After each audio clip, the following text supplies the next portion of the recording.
Just a bit about Rijiju sir. Grew up in Delhi, Delhi boy, Hansraj College, if I'm not mistaken. I asked him what he studied. He studied geography. So there is a lot of correlation between tourism and geography, and we'll talk about that more. He's held a lot of portfolios before this. He was Union Minister of Law. Earlier, he was for Home Affairs, Minority Affairs, Sports, and Youth. And you can see how youthful he is.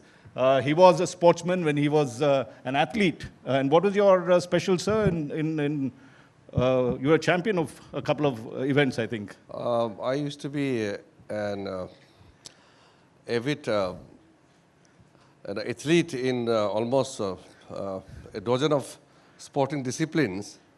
But my favorite was football. And of course, some athletics. I used to throw, javelin, I used to jump, I used to run. There's multiple disciplines. Wonderful. A round of applause for that. But I was chatting with him outside and we were talking about, he handles earth sciences. Many senses we all have to come to you, right? And if tourism is the whole of government, then earth sciences plays a very critical part on this. But more interestingly, what he told me was that on tourism, we all have to breathe it. We have to do it. You know, I don't need to prepare. And he comes from the state of Arunachal Pradesh. So let's start with that. One of the things that we have is these wonderful borders.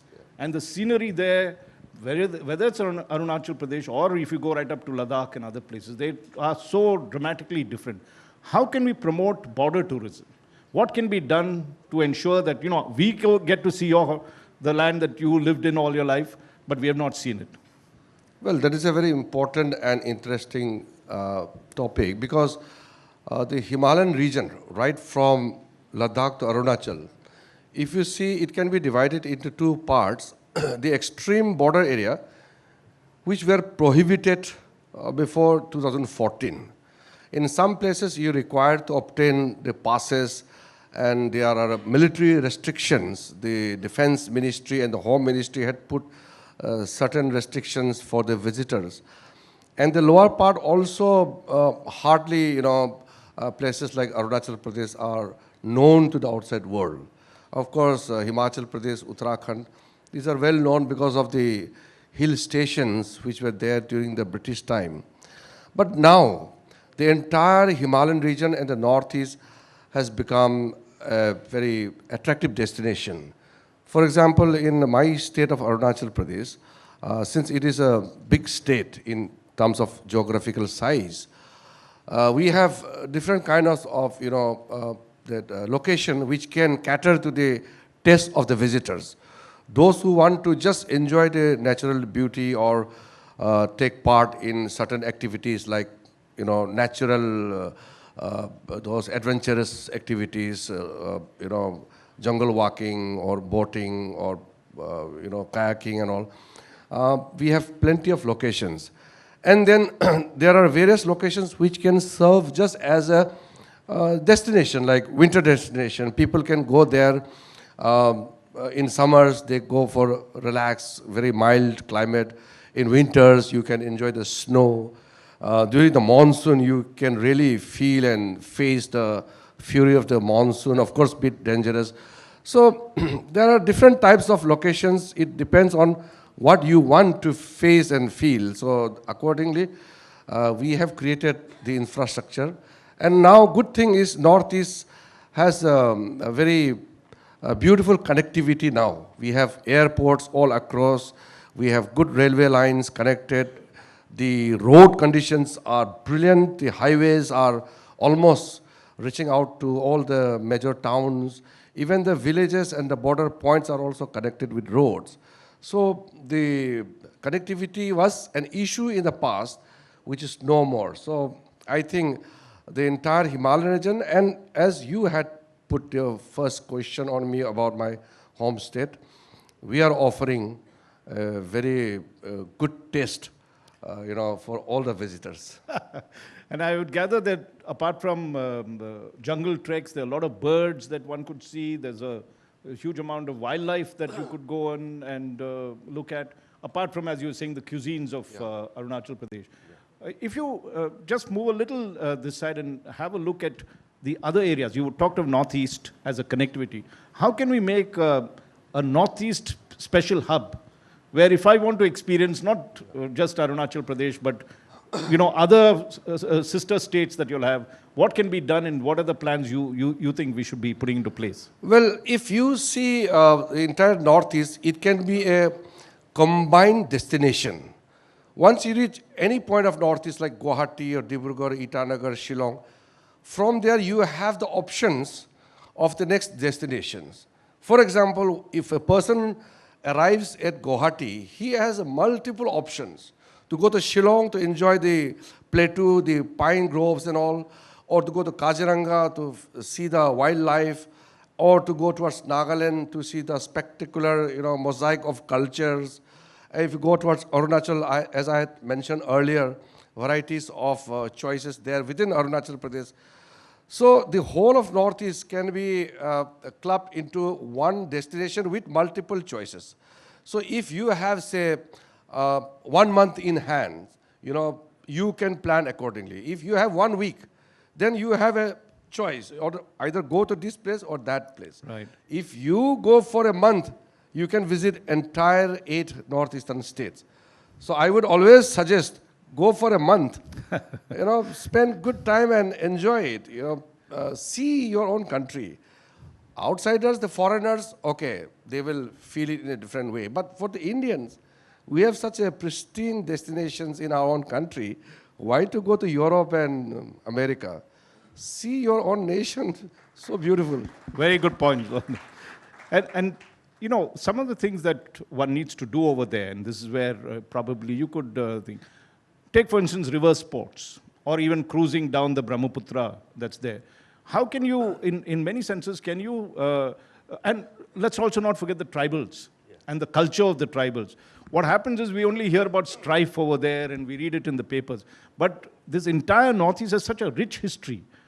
Is there some way we can also set up museums, places of, if you go to Australia, you get to see the boomerang and you can buy a boomerang from this. They just promote their aborigines very well. But here, our own indigenous culture, we don't promote that well. See, there is a larger issue on that. Right. As we Indians, we are not very exploratory. We are not very adventurous. Right. We Indians prefer to go to a settled destination. If you ask an Indian, where do you want to go abroad, he will say either Singapore, Bangkok, Hong Kong, Dubai, correct, or US. There are so many locations in the world. For example, in India itself, if you say go to hill station, immediately things come to your mind is, Himachal Pradesh, Shimla, Kullu, Manali, Mussoorie, Nainital. There are so many places much more pristine, much more spectacular than this hill station.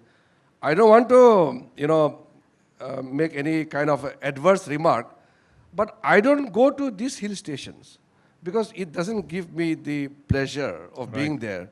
Traffic, honking, too much of noise. You're not going to hill station to see the traffic. You're going there for a peaceful atmosphere. So you prefer going further up. So that is why our taste, if we Indians, we look for the local cuisines, then you'll enjoy. But if you go and see, nahi, main to ye nahi khata hoon, I don't eat that, I don't want to taste, I'll bring my cooked food. You have to be little adventurous when it comes to food. Of course, as you said, the heritage tourism is becoming a theme. Yeah. For example, if you go to Nagaland, Nagaland has, such a colorful, cultural, spectacular, display you see in Hornbill Festival or in a village. So the ethnic fashion show, ethnic cultural activities are becoming a big attraction. It's good because you should know the culture. It's not only about the place, it's about the people. It's about the culture of that place, who live in that region. So it's correlated. That is important. So we must educate also. This morning, or actually afternoon, we had a whole session on museums. And one of the museums have come up in Arunachal Pradesh of those aeroplanes, American aeroplanes that had been lost in they've all set it together, brought it together in terms of photographs. Is there a way that you think, if you had to promote the Northeast, supposing maybe your next portfolio will be tourism. Don't predict about the portfolios. Suppose you did, what would you do to make Northeast? Where are the 3 or 4 things you would say you need to focus on in terms of building Northeast, showcasing Northeast in a way that no one has done it, and also connecting it in a way that no one has done it before? See, if one thing which comes to the mind of not only me, for everyone, when you talk about Northeast, is the environment there. It's so different. And Northeast is one of the hottest biodiversity spots in the world. Right. The natural flora and fauna in Northeast offers you so many things. For example, in Arunachal alone, we have more than 600 different kinds of orchids, which is not found anywhere in the world. Wow. So these are some of the unique features of that region, because Northeast is only region in the country which has water abundance. We have surplus water resources of water streams and springs and big rivers. Then we have varieties of different landscapes. Right. So because of that, the wildlife also becomes an attraction. In Arunachal, a beautiful program was launched known as Airgun Surrender. Because airgun was becoming threatening for the birds especially, and the small animals. So the hunting and all this kind of cutting trees, these are prohibited now, which is adding to the values of our natural beauty. So now, for example, if you want to watch, say, hornbill, you can go to 3-4 spots in Arunachal Pradesh, then you can have the view of beautiful hornbill flying there. So bird watching is another important thing which you can do. Besides that, I feel the natural beauty of Northeast is its natural strength. So the natural beauty has to be brought out. Because now everybody wants to feel the nature as closely as possible. Right. So Northeast is very natural. Of course, the industrialization is taking place. There are lots of modernity which is running into conflict with natural stuff there. But having said that, I think we are quite successful so far in terms of maintaining our natural beauty and also progressing. So sustainable development in a very important controlled manner. Very important. Very, very important, the green tourism, as we call it. And I like this idea of the orchids that you talked about, because we actually have a destination in France to go and see lavender. You know, there's this whole thing where they've developed this, where you can go and photograph lavender fields. We have lavender fields in India. Yeah. You could as well do this for orchids, what you were saying, to just go on an orchid hunt and identify each of these. That's a thrill by itself. Yes, orchid here in the 5-star hotels in Delhi and Mumbai, I've seen they import orchids from Thailand. The orchids in Arunachal Pradesh are better quality than the orchids in Southeast Asian countries because of the wonderful climatic conditions which we have. Our people, some of them I have seen, they tried farming orchids, but it's a very expensive business. Right. The maintenance itself is quite technical. You know, you have to be well equipped to take care of the orchids. But now, as I said, because of the better connectivity, we can make the same orchid reach Delhi, within a matter of 4 to 5 hours. So now, since we have market because of better linkages, I think orchids is becoming a big product for Arunachal Pradesh. Finally, before I move away from Northeast, because I think it's a very, very important development, and since you are there, I think it's one of the things that we should do is do a blueprint for Northeast tourism and development. Where can we, in terms of, say, you see, people like to stay in places, maybe the wilds, whatever. What can be done in terms of incentives to make private industry, apart from government? The government is building the infrastructure. How can we encourage private industry to move in a big way over there? No, that is very critical point you have raised. I'm going to talk to some of the big industry players. We need high-end resorts and hotels also, so that we can have international conferences, we can have good events. And we have, but very limited right now. It doesn't fulfill the requirement. Suppose a person who wants to organize a big event in Bombdila or say Zero, we don't have that kind of hotels there. So now Vivanta Group has tied up with some people. They have built one 5-star standard hotel in Tawang. In Itanagar we have, but we need to have much more. Another beautiful concept I must share with you is the tree house concept is becoming very popular in Arunachal Pradesh. So you can, stay with your family in a tree house. Wow. Beautifully built. Nobody is going to disturb you. Only the chirping of the tree, Birds. the birds and insects and all, that's all, but it's very peaceful. So as I said, high-end to budget tourist. We have the potential, but we need to do much more.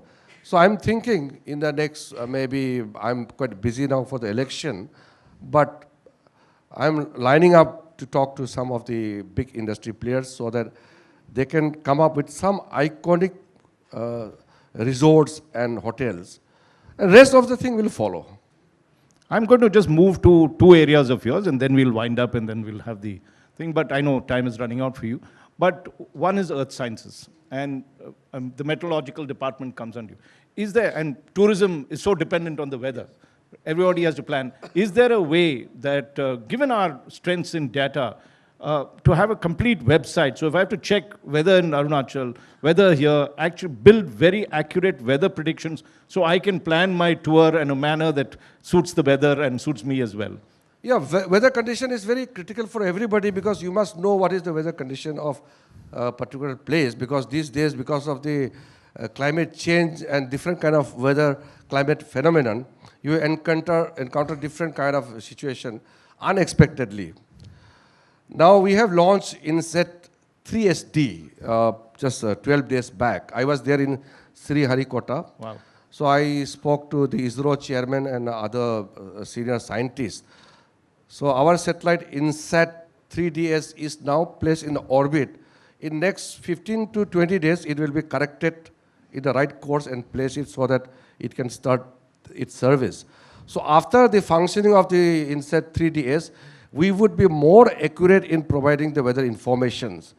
Right now, we are giving the short-term and medium-term forecast. Right. If you go to Google, the first weather predictions and the temperature and pressure, these are from my department. So we have given access to the common people.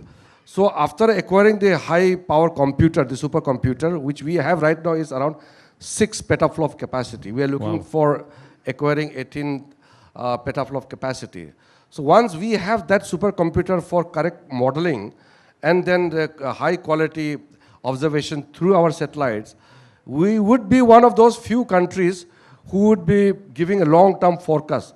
I can tell you what will happen after 2 months also. Wow. Normally now my department gives a long-term forecast which is not precise. Right. You can deviate from the accuracy, but we still say that so much of rainfall will happen this season, shortage, all these things. But now we will be more accurate. So besides that, we are also providing information in the oceans. Ocean is so huge. So through my this center, INQUIS, that the Indian National Center for Ocean Service, which is located in Hyderabad, we have many centers, National Institute of Ocean Technology in Chennai, so many centers, National Center for Polar Research and Ocean Studies in Goa. So likewise, all the centers are providing services to our people, whether you are going to hills, plains, and to the seas, and of course, and if you go on a cruise, also on the sea. Yes, everybody needs that basic instrument about the weather conditions. Wonderful. So the minister is actually saying that in a couple of months or year, we would have not only accurate daily predictions, weekly, but also long-term, so you can plan, anybody can plan their holidays wherever. That's wonderful. Finally, coming to sports and youth, and you had headed this. 2 things are there in that. One is, tourism can be a great job generator, particularly for youth, and there's a whole range of activities. How do you see this potential? And second, with sports. We organize some of the best sporting events the IPL and all. How do you see both of these becoming a synergetic thing to promote tourism as well as employment, which is all what we want? This is something which really interests me. Tourism has links with everything, actually. You have good sporting facilities that attracts the players, the spectators. That is actually you're contributing to the tourism industry. When I was the Minister for Youth Affairs and Sports, we promoted this Khelo India and Fit India movement in large scale, so that our people become physically fit, mentally fit, as well as proactive, mobile. You're animated all the time, physically active. The more the people of the country move around, activate themselves, the more prosperity will come. So these are all correlated. Of course, I can't explain in a short time. These are very interesting part of how a country grows. So through various sporting activities, we are also making India as an attractive destination. So India has started hosting important international events, important tournaments, which will invite lots of visitors from outside. And besides that, what I want to stress is, India has so much to offer, but sometimes, it's painful to say that we don't offer even 1% of our potentials. For example, I'll give you one particular example. Buddhism. Yeah. The entire Southeast Asian countries, Japan, Korea, or Sri Lanka, or even in Russia, Mongolia, every Buddhist has a dream to visit India in a lifetime. Correct. If there are 1 billion Buddhists in the world, even if 10% makes it, the visit to India, right. India's position in the world ranking in the tourism index will be in the top 1, 2, or 3. Correct. Right now, France attracts the maximum visitors. We can easily surpass France, Right. only if we can cater the visits of the Buddhist pilgrimages. So similarly, if I start giving you examples of each sector, Wow. where would be India's position? Right. So after 2014, when Prime Minister started talking about the Buddhist circuit, this Ramayan circuit, or Char Dham, all these religious places, our heritage, our history, these are so much, to tell the world about our past, our, identity. I feel that only Prime Minister has understood this matter and brought it and incorporated it into our policy. So if you see, because of the COVID, we had to face so much of obstacles. Otherwise, we were growing so fast. Only after COVID, there was some arrest in the total growth, but now we are picking up again. And I can assure you, Raj, in next 7 to 8 years' time, not very long, India will rank sometime, maybe in the top 10. Wow. And I can see that. Wow, let's give the minister a very warm round of applause. Only someone with a perspective, the vast perspective that he has, is able to deal with the tourism subject. As we see, it doesn't just span one sector, it spans all the sectors. And Mr. Rijiju, you encompassed everything. So again, thank you very much for this. We now come to let's give another warm round of applause for that. And we now come to our final part of our program. Just to brief you, Minister, we do this every year, an annual summit. We've been doing it for the last 5 years. And what we try and do is to create friendly competition with states. So we have about 121 destinations with all the states participating. And we then do a survey. One of our research agencies, MDRA, which also does our State of the States and other surveys for us, does interviews across of all stakeholders and frequent travelers, and comes out with winners. So we've divided it into two. One, the emerging states, which we've already done in the morning, and the best performing states is, in terms of destinations, is what we would, we have invited you to present. So if you don't mind, let's begin the presentation ceremony for the best performing states in tourism. Thank you. Thank you very much. Please do give us a couple of minutes because we'll set the stage for the next session.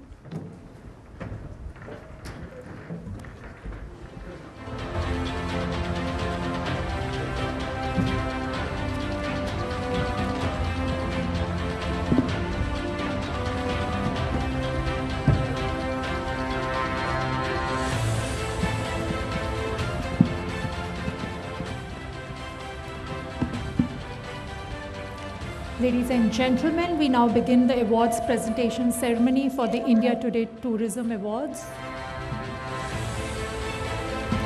The winner for Tourism Awards under the category Adventure Destinations is Valmiki Tiger Reserve, West Champaran in Bihar. And to receive the award, may I have on stage Mr. Nand Kishore, Managing Director, Bihar State Tourism Development Corporation.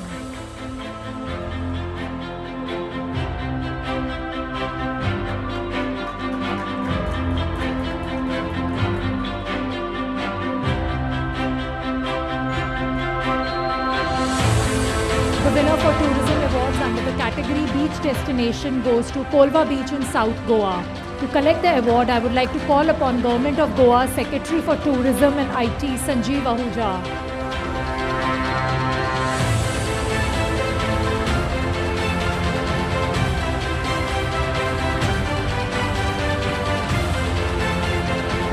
Can we have the applause going, please?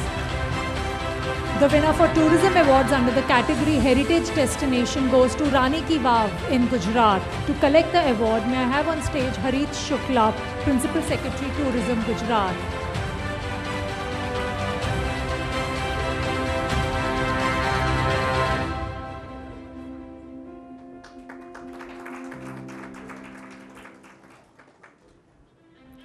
The winner for Tourism Awards under the category Mountain Destination goes to Kaimor Hills in Rohtas, Bihar. To collect the award, may I have on stage Nand Kishore again, Managing Director for Bihar State Tourism Development Corporation.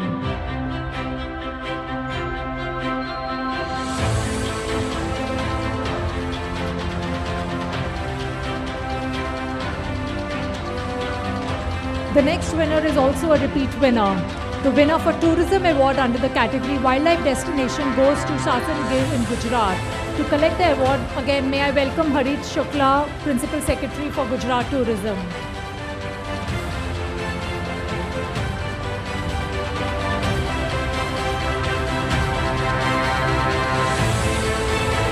The winner for Tourism Awards under the category Iconic Landscapes goes to the Great Run of Kutch in Gujarat.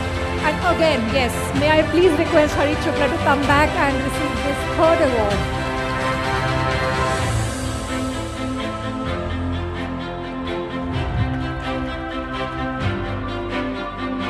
The winner for Tourism Awards under the category Spiritual Destination goes to Puri, Odisha. To collect the award, may I have on stage Ashwini Kumar Patra, Honourable Minister for Odia Language, Literature and Culture, Tourism and Excise Department, Government of Odisha, along with Sachin R. Jadhav, Director, Tourism of Government of Odisha.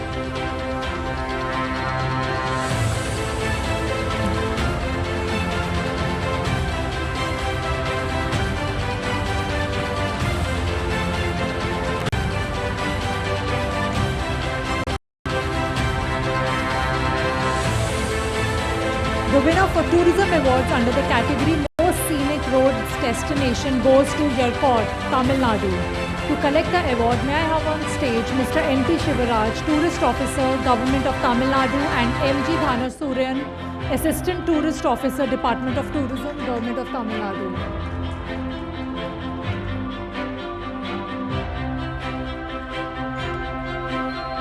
Ladies and gentlemen, we will also felicitate the Best Emerging State for Tourism Awards that we could not celebrate earlier. The Best Emerging State for Tourism Awards under the Heritage Destination category goes to Gwalior, Madhya Pradesh. May I request Mr. Vivek Shrotria, Additional Managing Director, MP State Tourism Development Board, to come up and receive the award.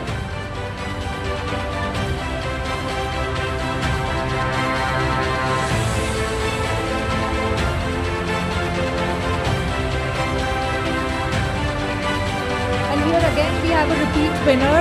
Mr. Vivek, I would like you to stay back because the Best Emerging State for Tourism Awards under the Spiritual Destination goes to Mahakal Mahalok in Ujjain, Madhya Pradesh. Can we have a big round of applause, everyone?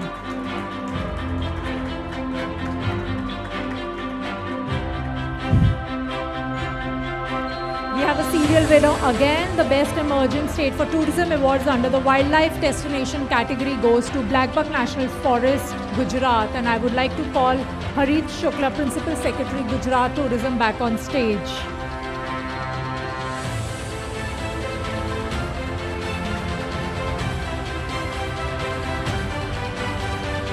now I would like to request everyone and all the winners to come back on stage for a group photograph, please, with your trophy.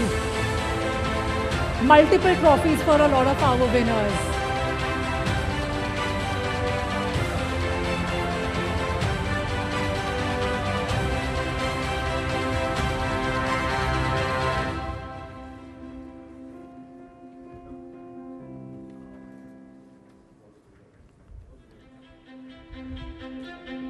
Can we have the round of applause going to congratulate all the winners?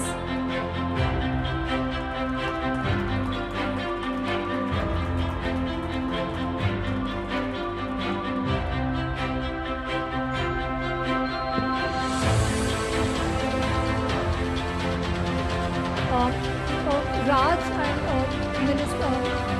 Mr. Rijiju, I would like to request you to stay back on stage. Raj, I would like to request you to present Sir a special memento.